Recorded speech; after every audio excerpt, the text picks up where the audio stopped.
76, I still thrive on life as an actor. The buzz of frantic days like this, filming a television drama in Liverpool. But there are times when I want to get away from all that, even if only in my head. And poetry is now for me a kind of oasis of calm, a friend I can turn to wherever and whenever.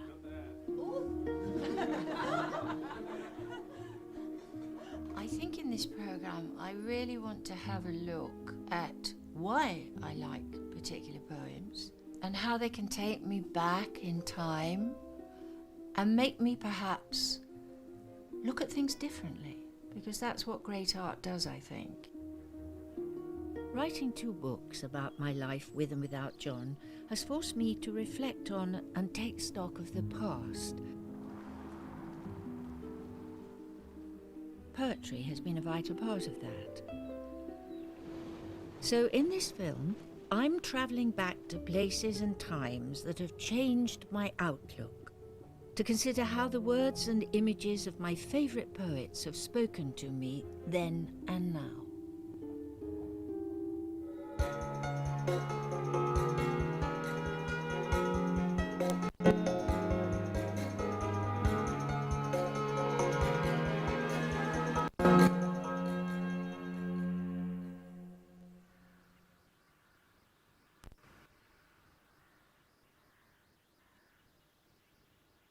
I'm starting in a place that was special to my life with John, our much-loved house in the French countryside, because it was here that, completely by chance, one poem offered me comfort and set me on the road to recovery from my depression over his loss. When you are old and grey and full of sleep and nodding by the fire, take down this book and slowly read and dream of the soft look your eyes had once and of their shadows deep. How many loved your moments of glad grace and loved your beauty with love false or true. But one man loved the pilgrim soul in you and loved the sorrows of your changing face. And bending down beside the glowing bars, murmur a little sadly how love fled and paced upon the mountains overhead and hid his face amid a crowd of stars.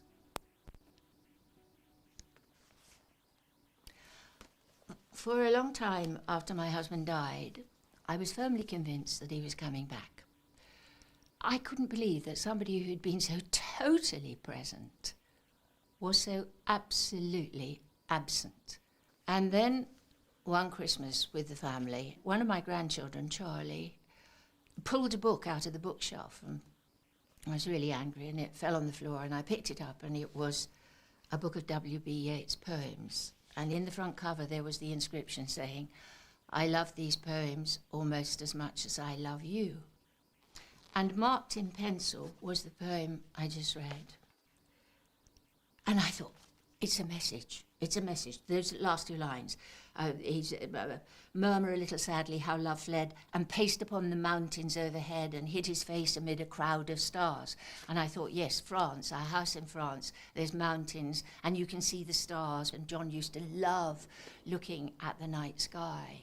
So I came down here and it was dreadful weather. And the Mistral was blowing and I couldn't light the stove, which is something that John always used to do. And then there was a fluttering in the chimney of the stove and out popped a tiny owl. And it sat on the edge of the stove looking at me. And I opened the doors and out it flew and I watched it go into the night sky.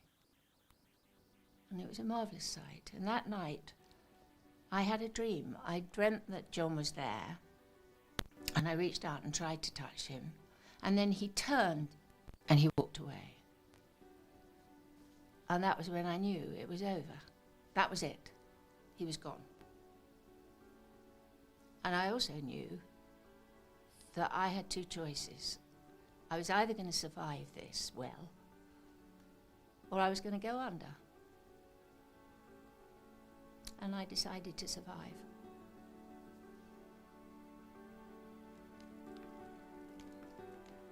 Yeats' words, written over 100 years ago, showed me how powerful poetry can be in stirring the memory. It taught me to value love that endures into old age and even beyond death.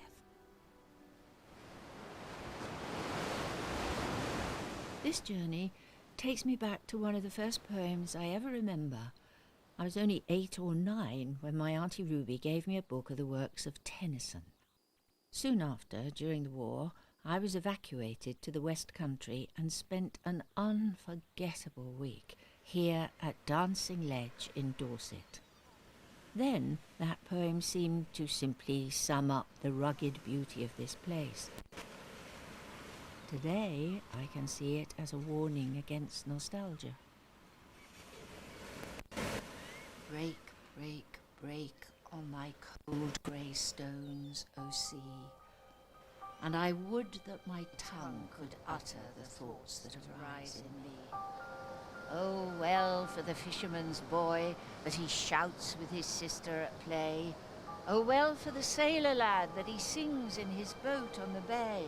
And the stately ships go on to their haven under the hill. But oh, for the touch of a vanished hand and the sound of a voice that is still. Break, break, break at the foot of thy crags, O sea, but the tender grace of a day that is dead will never come back to me.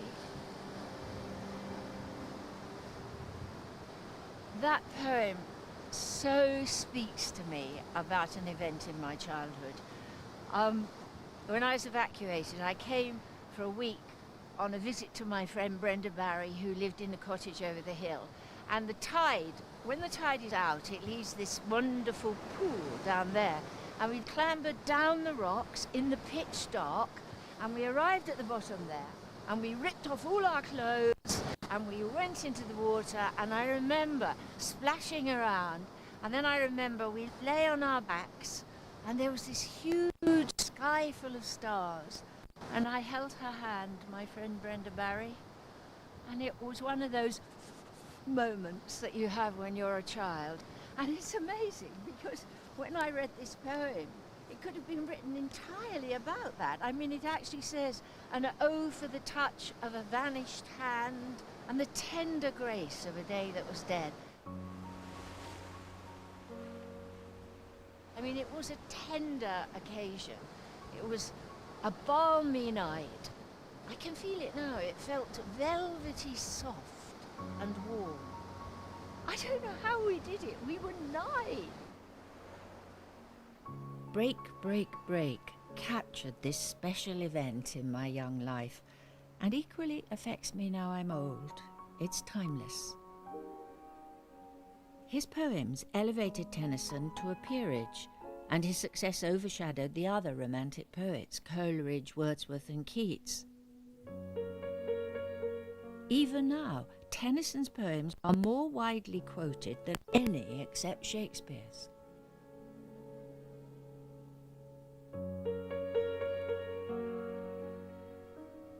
Break, break, break at the foot of thy crags, O sea, but the tender grace of a day that is dead will never come back to me.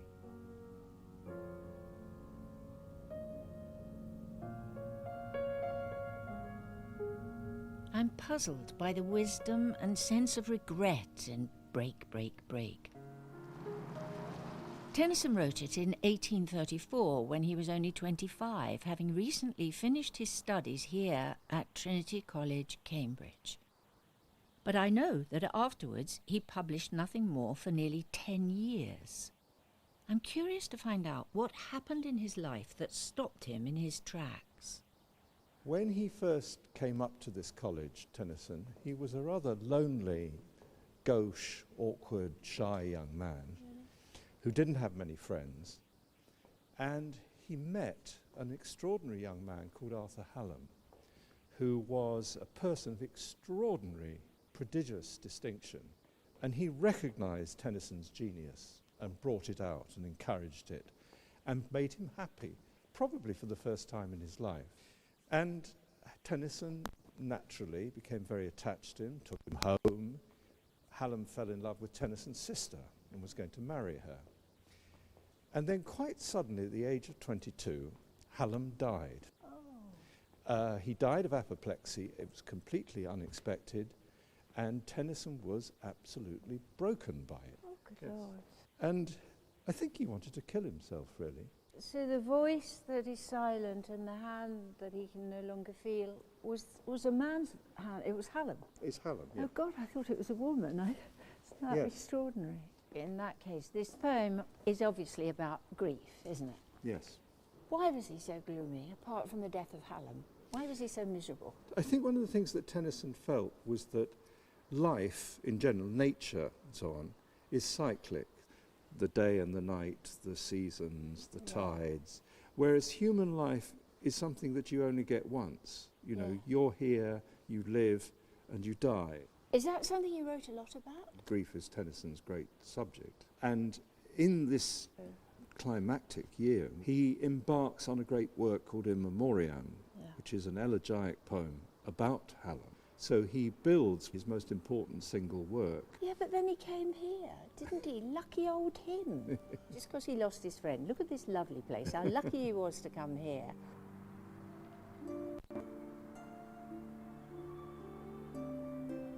This year I slept and woke with pain. I almost wished no more to wake, and that my hold on life would break before I heard those bells again. But they my troubled spirit rule, For they controlled me when a boy. They bring me sorrow touched with joy. The merry, merry bells of you. This is the earliest manuscript that we have of Tennyson's In Memoriam. In Tennyson's hand? In Tennyson's handwriting. Wow. Little tiny handwriting. It is. I particularly wanted you to see this poem, which is one of my favourites. And it's known to be one of the first poems that he wrote for the sequence. Right. It was written at Christmas time, and he'd only known about Hallam's death for just over a month. And you can imagine that Christmas in the Tennyson household was not terribly... Not a happy one. Not a happy Not one the in best time in the 1833. world. Not crackers, probably. Not crackers. But the stanza I'm particularly interested in here is this fourth stanza, where he talks about wanting to die, in effect, wish no more to wake, and that my hold on life would break. It's now my hold on life would break. Break. Right. And you think of the heart breaking as well as the sea breaking. He wanted to make it bigger than just his heart breaking. Indeed. Life would Yes. break. Yes. So was that so that it would relate to other people more? Was he trying to reach out? I think he was, and I think that was one of the things that Hallam had taught him, that it was necessary for poetry to reach outwards to other people. So he couldn't just talk about his own personal heartbreak. Yes. It had to be the hold on life. Yes, and that's what made In Memoriam the most successful poem of the 19th century, that so many people felt consoled by coming to terms with somebody else's struggle with grief and loss. I was fascinated by that because I have to say my modern mind, when he was telling me that story of Hallam and Tennyson, I immediately thought, oh, they're gay. But in actual fact, they became that kind of tender grace relationship. I feel very sad for Tennyson, but I do understand now the depth of that poem. And it's about friendship, male friendship. Lovely.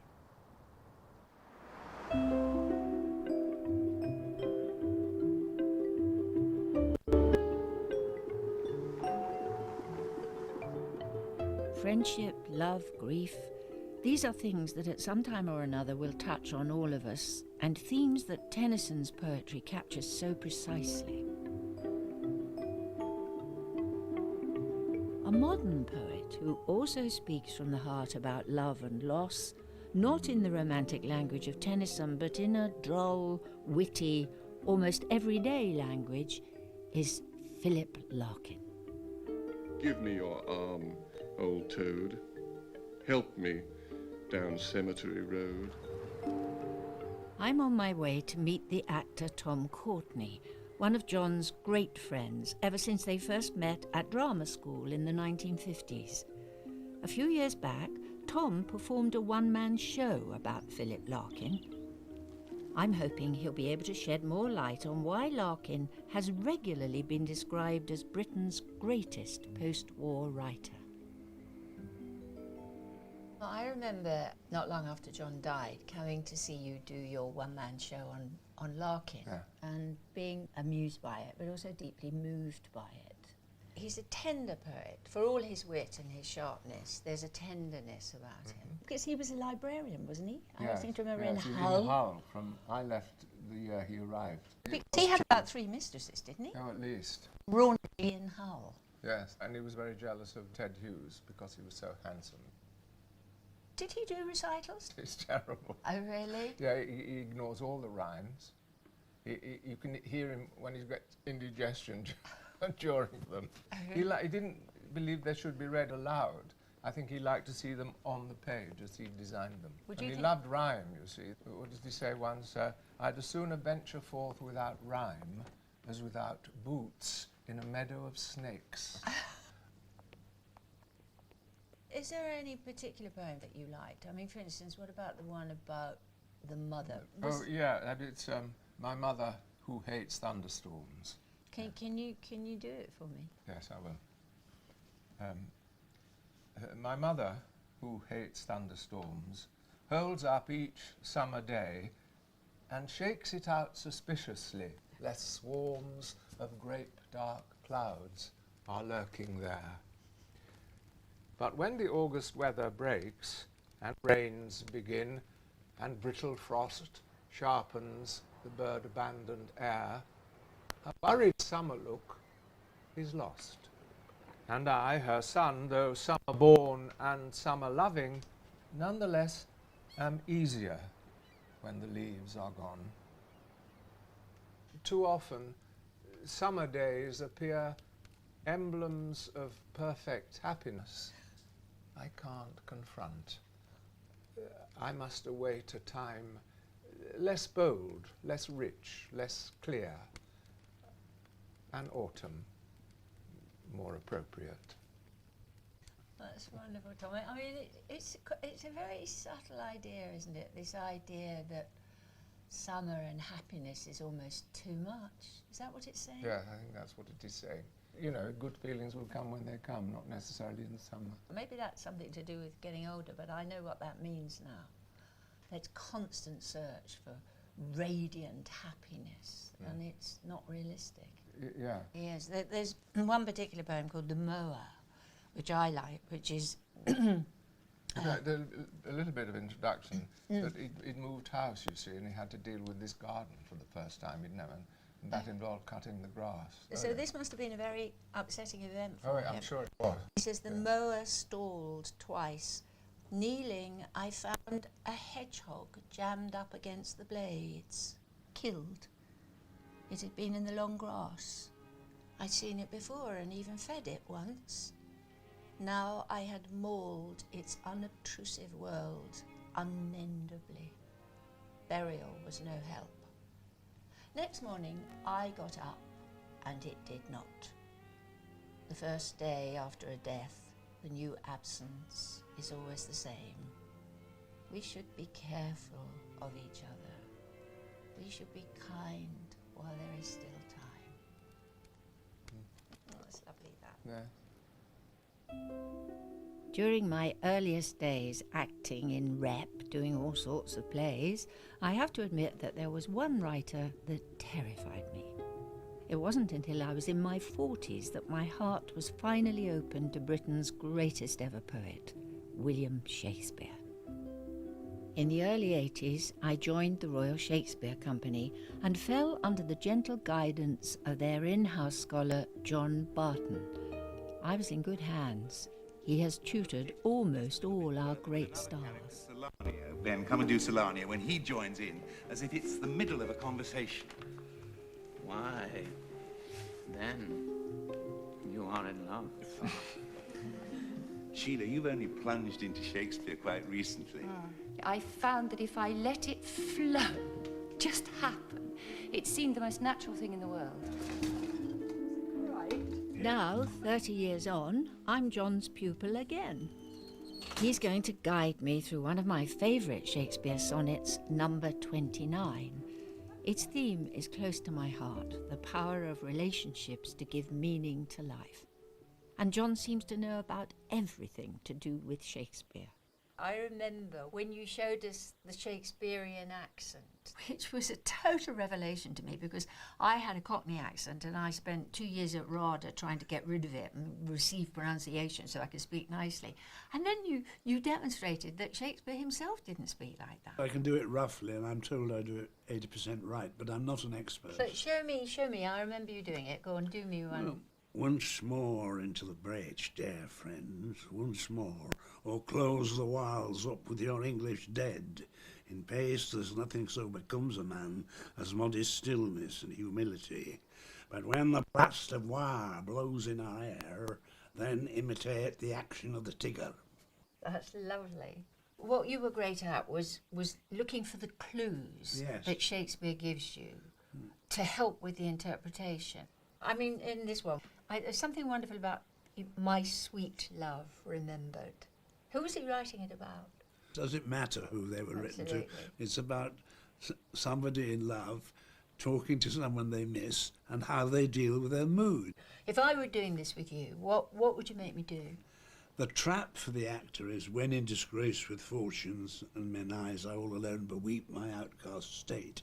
It's about gloom and suffering. It isn't. It's when I'm in that mood, when I'm suicidal, then I think of you, and then I feel great. So, rather nervously, John, With total confidence and zest. can I talk through sonnet number 29 with you, and you give me your comments? Aye. I mean, I'll try and remember it's all one sentence. When in disgrace with fortune and men's eyes, I all alone beweep my outcast state, and trouble deaf heaven with my bootless cries, and look upon myself and curse my fate, wishing me like to one more rich in hope, featured like him with friends possessed, desiring this man's art and that man's scope, with what I most enjoy contented least, yet in these thoughts myself almost despising, haply I think on thee. And then my state, like to a lark at break of day arising from sullen earth, sings hymns at heaven's gate. For thy sweet love remembered, such wealth brings, that then I scorn to change my state with kings. Well, that was lovely. I would not want to say too much on that. What you're doing there is you're perfectly phrasing with Shakespeare the verse, but you also were naturalistic. Yeah. And that's what I believe, is that if you make the words your own, but you go with Shakespeare, the difference between heightened language and naturalistic begins to disappear. It goes wrong if they get too reverent about the text. Absolutely.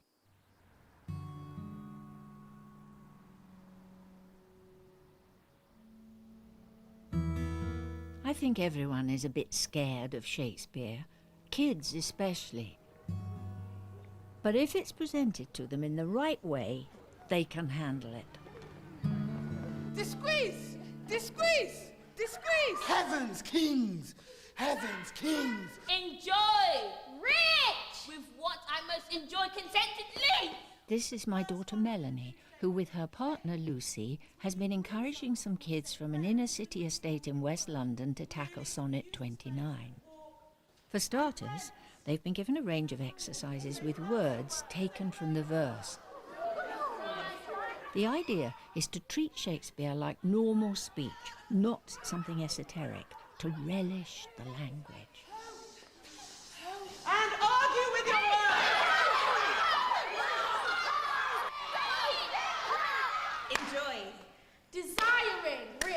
disgrace. Joy, love, alone, Fortune. cries. Did you, be honest with me, when Melanie first said that you were going to do this, did you think, I don't know what the hell this is about? Yeah. Did you to begin with? I mean, Shakespeare may be a bit difficult for you to begin with, just as sick for very good is difficult for me, but now I know what it means. I should be using it. Do you know what I mean? Have you all got someone that when you think of them you feel better? Oh, your mum? Yeah, yeah. Somebody that makes you're grinning. You've obviously got something.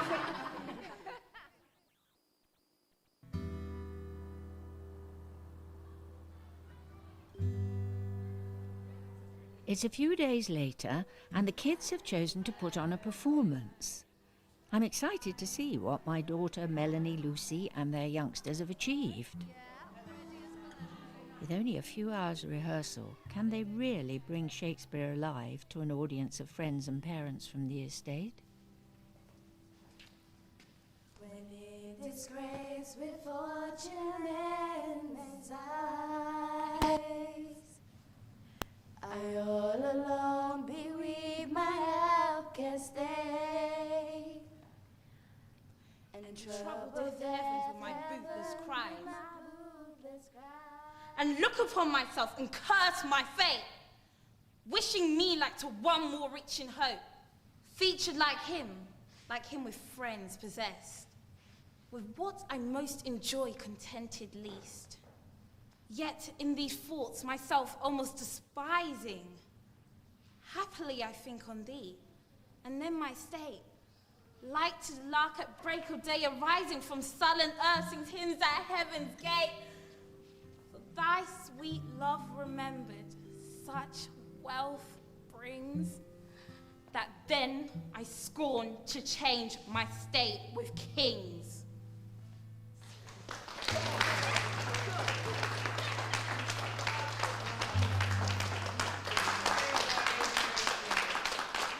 Their faces when people appreciate what they've done. They can't believe that somebody is saying, yes, you're good, or you're sick, as they would say. I love it. I thought the girl's interpretation at the end of the sonnet was better than anything I could do. It was so from the heart. Fabulous.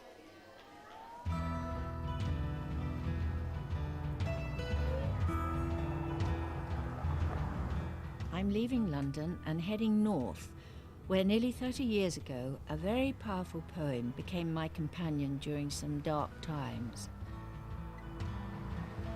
In 1982, I went on tour to Norfolk, which put a terrible strain on my relationship with my family.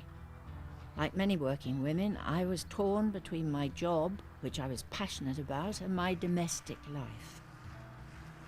It was a difficult period for me. I think a lot of people will have read that you and Sheila parted for a few months a couple of years ago.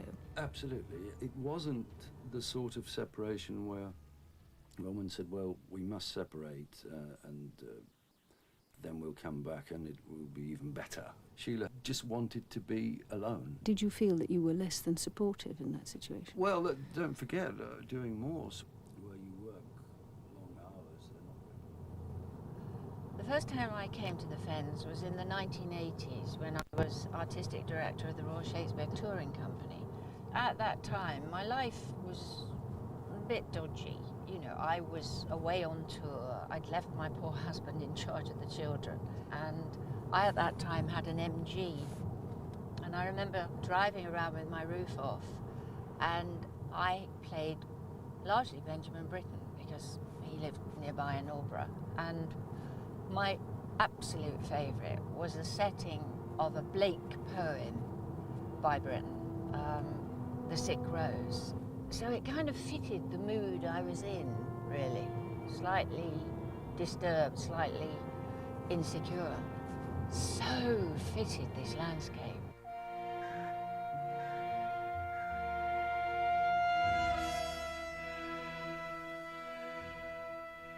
It's flat, and when you're outside the car, you can hear the wind sort of shh. There's a lot of grasses and rushes, and this waterway with the eels wiggling underneath, and I really did find it a very disturbing place.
Is the most gutting piece of music I know. It touches something really, really deep inside me. And to my mind, it is the most perfect musical setting for a poem that I know. It so catches the mood of the poem, which is dark and scary and threatening, but beautiful.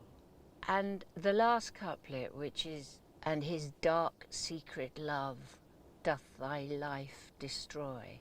I suspect that Benjamin Britten was writing from his heart in this piece, because he was homosexual at a time when same-sex love was illegal, and he must have suffered. And he wrote it for his lover, Peter Pears, and it's perfectly pitched for Pears's voice. It is darkly disturbing. It's an English poem, and it probes at our fear of sex, sensuousness, sensuality, anything a bit strange.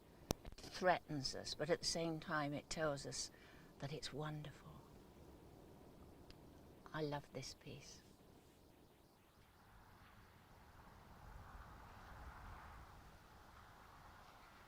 Just as I can relate to Tennyson's expression of loss, I recognise in Britten's setting of Blake's poem the darker, more tempestuous, sometimes destructive aspect of passion.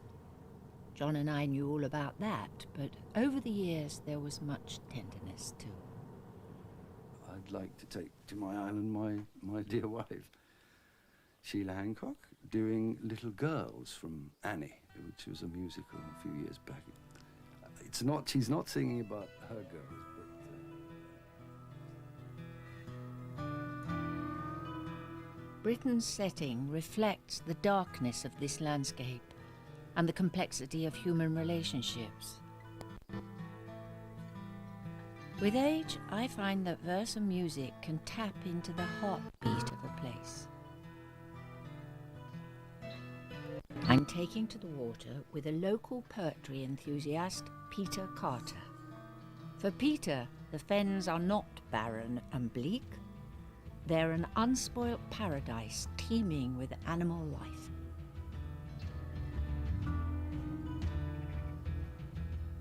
Well, thank you, Pete, for bringing me out here. It's absolutely beautiful, although it scares me a little bit. What is it about the place that you like? I love the horizons. The horizons are fantastic. That's true.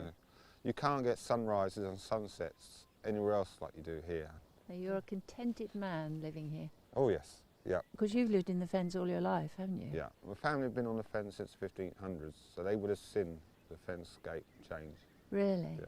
So tell me, Pete, how you catch these wriggly monsters. I use these, which is a traditional fenland trap known as a hive. Oh, that's beautiful. Let me have a look. Got spikes inside. Yeah. And the eels, they're often going backwards, but they'll push themselves in through the spikes. Right. And then get themselves trapped with the spikes pointing inwards. Right, I almost feel sorry for them. And what we'll do is we'll drop it in along the river. Right. And you can get about a dozen eels in one of these. These are very beautiful. Who makes these? I make these. Do you? Yeah. All made out of the willow, local willow. Look at that. That is a work of art, Pete. It really is. And I brought you an old Fenland poem written about the time the fens were drains. It was written by a gentleman called William Hall, who was one of the last people born on one of the Fenland Islands. So it sort of gives you an idea what life was like then. Okay. It goes, where ducks by scores traverse the fens, coots did dappers, rails and water hens, combined with eggs to change our pot. 2 furlongs circle the spot.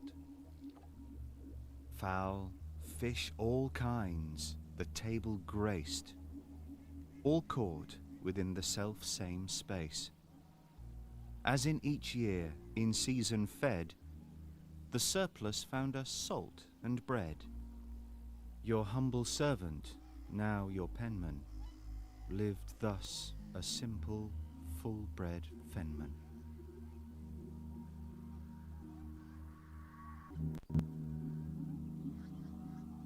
The vastness of it is actually no longer scary. It's spectacular. You couldn't be in Pete's company without being enthused by this extraordinary place. And before I met him, I would have thought that was my idea of hell. I mean, I'm a London person. I like crowds. I like busyness. But I could see what he meant. And then when he did that poem, you could feel that it meant so much to him. And he also felt the pain of the man that was writing it about the changes that were happening in the fens at that time. And it was beautiful, and it made me think of the Blake, because here was a Fenman poem, and Blake was a London poet, both writing from the gut. It was enchanting.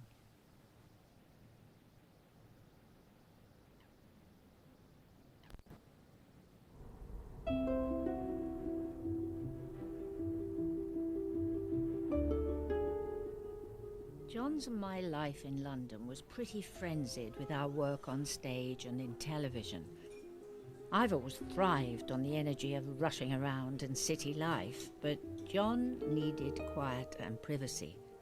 So in 1990 we began looking for a boat hole to sometimes get away from it all.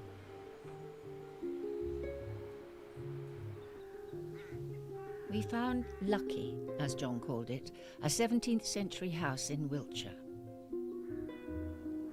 Here he could escape the pressures of an increasing workload and enjoy something of the simple life.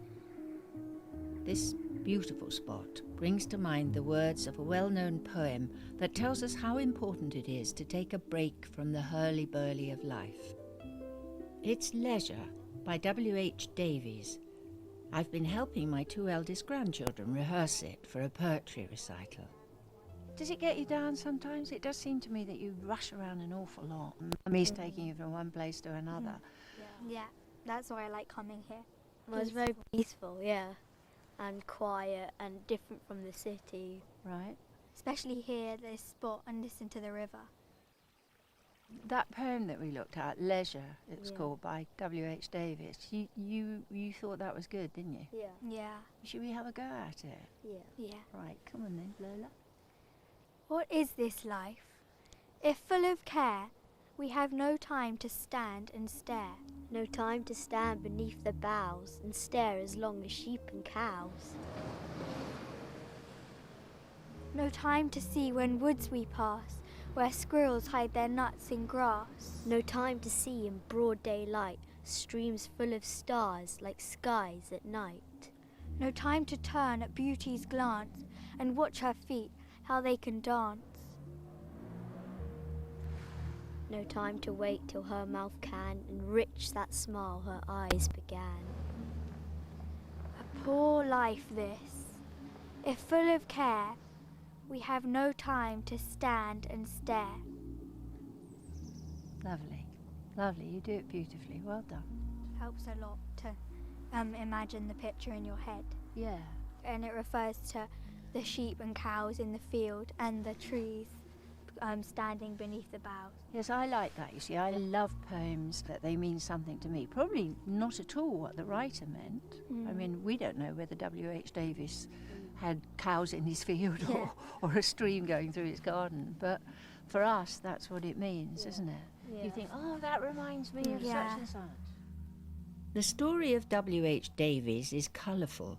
An impoverished Welsh tramp who survived off poetry after crushing his foot under the wheels of a train whilst joining the gold rush in Canada.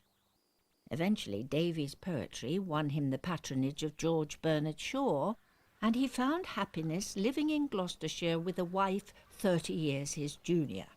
Humpty Dumpty sat on the Humpty Dumpty had a breakfast. All the tins, all the tin, all the tin men. Oh, that's very good, very good. Do you remember we sang a song when it was dark one night and we looked out of the window? Can you remember what we saw up there? A bright star which was the planet. That's right. And what did we sing to it? Twinkle, twinkle. Can you do it? I'm just getting ready. Okay. All right. 1, 2, 3, 4. Twinkle, twinkle. In my opinion, it's never too early to feed the mouths of hungry toddlers with shepherd's pie and their imaginations with traditional rhymes.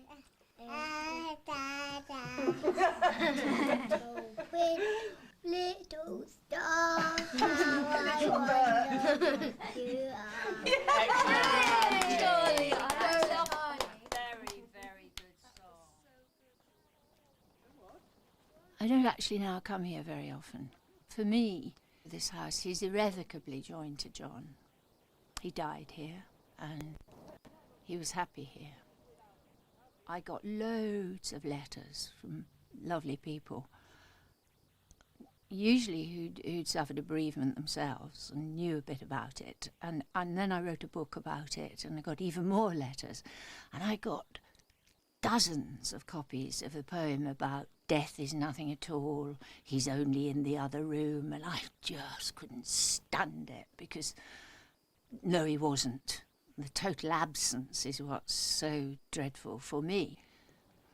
And then, out of the blue, I got this amazing poem by Edna St. Vincent Millay. And I thought, yeah, that's it.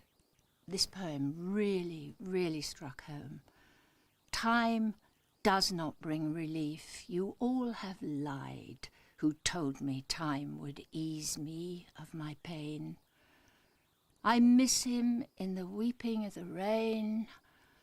I want him at the shrinking of the tide. The old snows melt from every mountainside. Last year's leaves are smoke in every lane. But last year's bitter loving must remain heaped on my heart, and my old thoughts abide. There are 100 places where I fear to go, so with his memory they brim, and entering with relief some quiet place where never fell his foot or shone his face, I say, there is no memory of him here, and so stand stricken, so remembering him.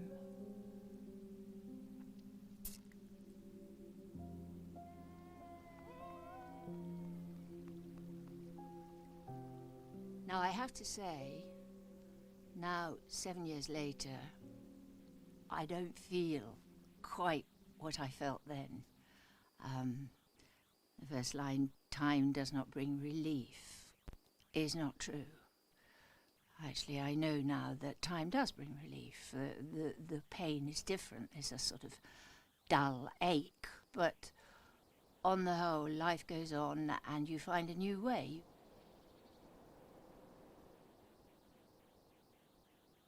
Edna St. Vincent Millay. She was American. She was born in 1892. She had lots of love affairs, mostly with men, but some with women. She was very beautiful. I mean, people fell in love with her.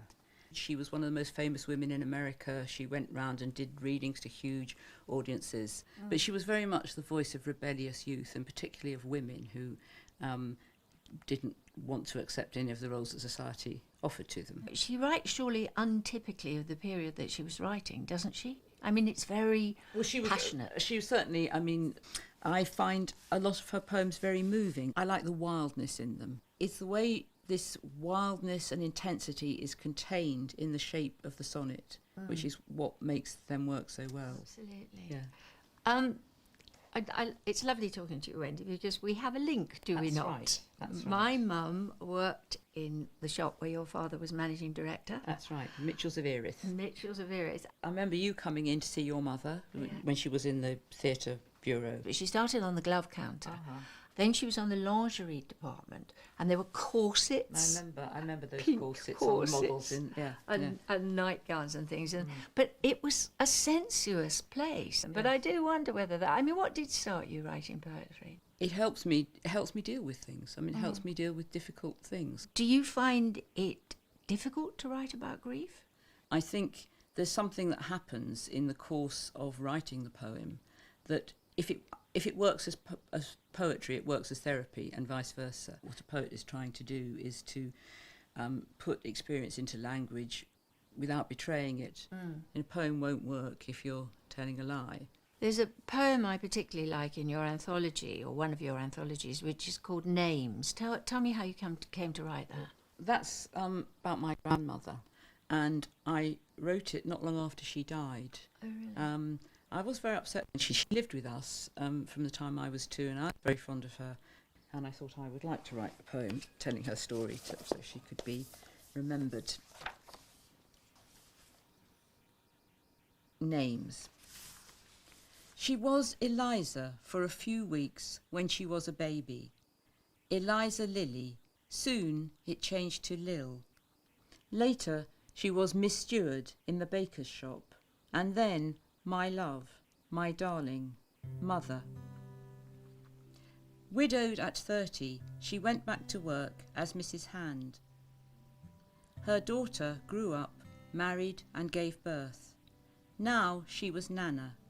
Everybody calls me Nana, she would say to visitors. And so they did, friends, tradesmen, the doctor. In the geriatric ward, they used the patients' Christian names. Lil, we said, or Nana. But it wasn't in her file, and for those last bewildered weeks, she was Eliza once again. Oh, it's terrific. It's lovely. Thank you.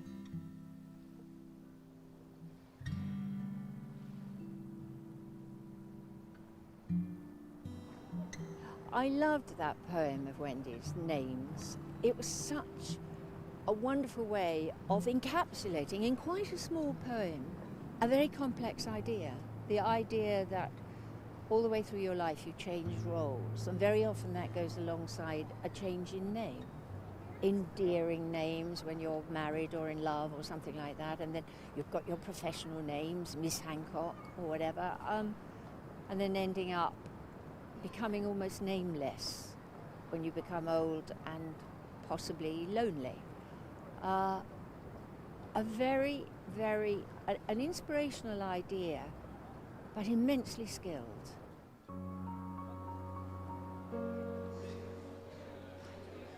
Friendship actually, I was thinking, it is more constant normally than sexual relationships and lust and things like that, because it's not so passionate. And now, since John died, when I was apt to be a bit obsessed with him, I seek friends now. I really do. If I meet somebody that I like, instead of just saying goodbye, I actually say, shall we meet again? If I find them Betty, interesting. old lady. Exactly. And they think, oh my God, obviously. One of my closest friends is the writer and performer Sandy Toksvig. Our relationships with friends change as we grow older, just as Wendy indicated names and identities change. I think friendship is terribly underrated, and so to celebrate its importance, I have a poem by Primo Levi, an Italian writer who survived the extermination camp at Auschwitz. I cherish his poem, and I want to share it with Sandy to see if it touches her too. I'm going to read you a poem, and this is it. It says, "Dear friends, I say friends here in the larger sense of the word, wife, sister, associates, relatives, schoolmates, men and women, persons seen only once or frequented all my life, provided that between us was drawn a segment, a well-defined chord. Remember the prime before the wax hardened, when each of us was like a seal. Each of us housed the imprint of the friend we met along the way. In each, the trace of each, for good or evil, in wisdom or in folly, each stamped by each. Now that time presses urgently and the tasks are finished, to all of you the modest wish that the autumn may be long and mild. Do you know who wrote that? No, I don't know who wrote that. It's Primo Levi. Oh, it's beautiful, isn't it? What I love about this poem is it is valuing friendship. It's saying that this is the thing that imprints on you. Each of us has the imprint of the friend we met along the way. It is hugely important. That chord, and there's a sense in the language, isn't there, of the chord being really strong. A well-defined chord. A well-defined chord is wonderful, isn't it? That's the wonderful thing about poetry, isn't it? The economy of it. It can go straight to the heart with just a phrase like that. It's interesting that he actually lists wife as friend. But that's a wonderful thing, because, I mean, if I dare say so, what I saw between you and John, apart from great love for each other, was a profound friendship. You were happiest in each other's company, and that was what you lost in losing John. Was not just your husband, you lost your best friend. And also the interesting, what do you think of that last couplet? I find that very strange about, I did, and the tasks that are finished, to all of you the modest wish that the autumn may be long and mild. But I love that. I mean, you've known me since I was 18 years old. Now that I'm 50, I feel like I've turned a corner, and that's exactly what I would like. I'd like a mild autumn. I think that would be lovely. Absolutely. With my friends and to have time. I think that's is a wonderful. I'm going to see you again. The end of a journey, and I'm returning to France, the home where that powerful poem of W.B. Yeats had such an effect on me. It's a place where I now go to relax, to read, to write, and to gather my strength. As a Quaker, I'm used to the quiet and absolute silence of our kind of worship. But now and again, I enjoy visiting other places of faith, like this Catholic monastery at Ganagabi.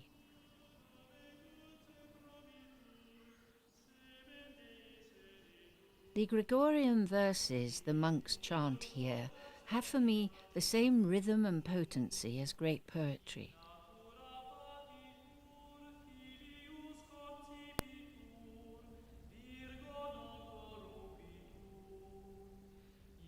And like the poems I relish, they encourage me to still my chattering brain and reflect on the deeper questions of life and the mystery of death.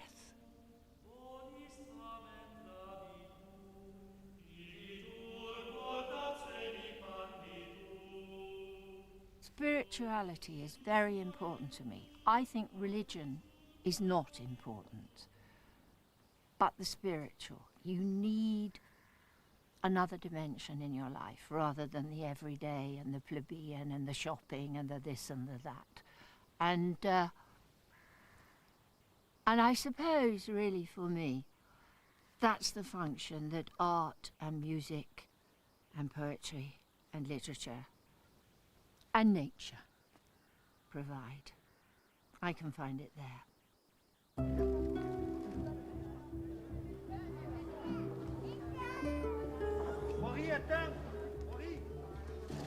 While my acting life is as crucial to me as ever, and I love cities, Provence is my own special haven, an escape route to a simple life.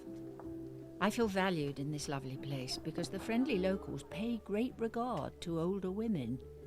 I like nothing more than sitting outside my local cafe with a bowl of chocolat and a warm almond croissant. I have time here to indulge my newfound enjoyment of poetry. It can make me laugh, cry, think, And when the world gets me down, great poets give me hope and encouragement for the future. I said at the beginning of this programme that I was new to poetry, relatively new to liking poetry. And I have to say at the end of it, I like it even more. I like it when it touches something inside me, when an image grabs me because I know about it. Oh, I know how that feels. Living through a war did have a profound effect on me. And it turned me into a campaigner. I've rushed around with banners and petitions and things. And one of the worries of old age is that you lose that passion. You become cynical. When I hear a politician saying, this must never happen again, I kind of know it will. And the last poem I want to do is one that really, really speaks to my condition, as Quakers say, because it is urging one. It keeps coming back with this theme: we must praise the mutilated world. At the moment here it's winter, and I know there'll be a glorious spring with the cherry orchards, and then there'll be summer with the lavender. So life goes on. It will return. So this is a poem. Try to praise the mutilated world. Remember June's long days, and wild strawberries, drops of wine, the dew, the nettles that methodically overgrow the abandoned homesteads of exiles. You must praise the mutilated world. You've seen the refugees heading nowhere. You've heard the executioners sing joyfully. You should praise the mutilated world. Remember the moments when we were together in a white room and the curtain fluttered. Return in thought to the concert where the music flared. You gathered acorns in the park in autumn, and leaves eddied over the earth's scars. Praise the mutilated world. And the grey feather a thrush lost. And the gentle light that strays and vanishes and returns.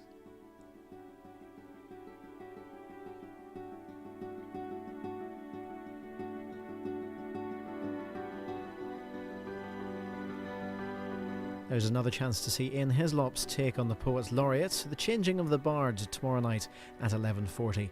Meanwhile, you can go online and vote for the nation's favourite poets on the BBC Poetry Season website. Next to BBC Two, Richard Wilson sets off in his Ford Zodiac to North Wales for one of Britain's best drives.